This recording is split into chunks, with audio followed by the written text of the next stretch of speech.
Hello friends, আজ আবার চলে এলাম তোমাদের সঙ্গে ছোট্ট একটা ব্লগ ভিডিও নিয়ে। আজ রবিবার, আর রবিবার মানেই আমার বাড়িতে হয় চিংড়ি না হলে চিকেন, কারণ অন্য কিছু রান্না করলে আমার মেয়ে তো খাবে না।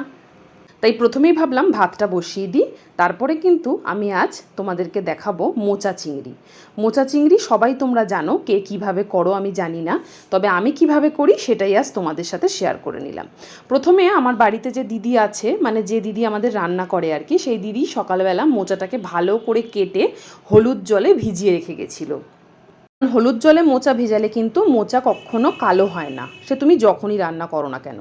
আর চিংড়ি মাছও চলে এসেছে, তো বড় বড় চিংড়ি মাছগুলো আমি একটু বেছে নিচ্ছিলাম, সবই বড়, তাও ওই বড় চিংড়িটা দিয়ে আমি গাটি কচু দিয়ে রান্না করবে, আমার ওই দিদি করবে।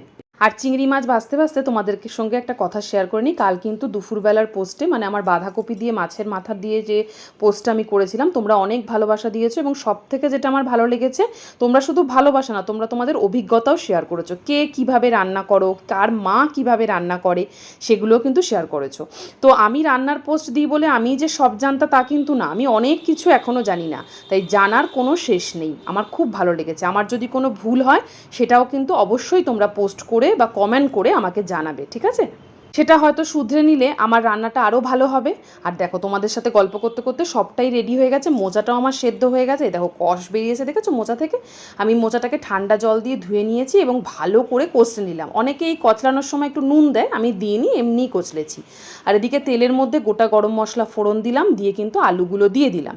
এবার এই আলুগুলো একটু ভাজা ভাজা করে এর মধ্যে দিলাম একটু সামান্য নুন, আর চিংড়ি মাছগুলো কিন্তু দিয়ে দেবো। আমি আলাদা করে চিংড়ি মাছ কখনো ভাজি না, কারণ আমার মনে হয় চিংড়ি মাছ আলাদা করে ভাজলে ওর টেস্টটা নষ্ট হয়ে যায়। আমি একসঙ্গে দিয়ে সবসময় কষাই। একটু হলুদ গুঁড়ো দিলাম, একটু জিরের গুঁড়ো দিলাম, আর দেবো সামান্য একটু লঙ্কার গুঁড়ো, কারণ আমি কিন্তু কাঁচা লঙ্কা দিয়ে করব, সেই কারণে। কারণ কাঁচা লঙ্কার সেন্ট আমার ভীষণ ভালো লাগে, আর তোমরা তো জানোই দিদি ঝাল খেতে ভীষণ ভালোবাসে। কিন্তু একটু নাড়াচাড়া করে এর মধ্যে মোচাটা দিয়ে দিলাম, মানে ওই চটকে রাখা যে মোচাটা দিয়ে, এবার মোচা তো সেদ্ধ হওয়াই, আলুটা শুধু সেদ্ধ হবে, জন্য সামান্য একটু জল দিলাম, দিয়ে কিন্তু ঢেকে দেবো। এবার 10 মিনিট ঢেকে রেখেছিলাম, এবার ঢাকনা খুলে নাড়াচাড়া করব। আর এই সময় দেবো কিন্তু একটু গরম মশলা আর সামান্য একটু চিনি, চিনিটা কিন্তু অবশ্যই দেবে, তবে হ্যাঁ অপশনাল, যদি কেউ না খাও দিও না। আর আমার একটু নুন কম হয়েছিল, আমি সেজন্য আবার একটু নুনও আবার মিশিয়ে নিয়েছিলাম। তবে হ্যাঁ, নিরামিষ করলে আমি একটু ঘি দিই, যেহেতু চিংড়ি মাছ দিয়ে করেছি সেজন্য ঘি দিইনি, কারণ চিংড়ি মাছের গন্ধটা যেন ভরপুর পাওয়া যায়, সেই কারণে। তোমরা চাইলে ঘিও দিতে পারো। আমার রান্নাটা কেমন হয়েছে অবশ্যই কমেন্ট করে জানিও। আজ তাহলে আসি, দেখা হবে কিন্তু আবার একটা নতুন ভিডিওর সঙ্গে। টাটা।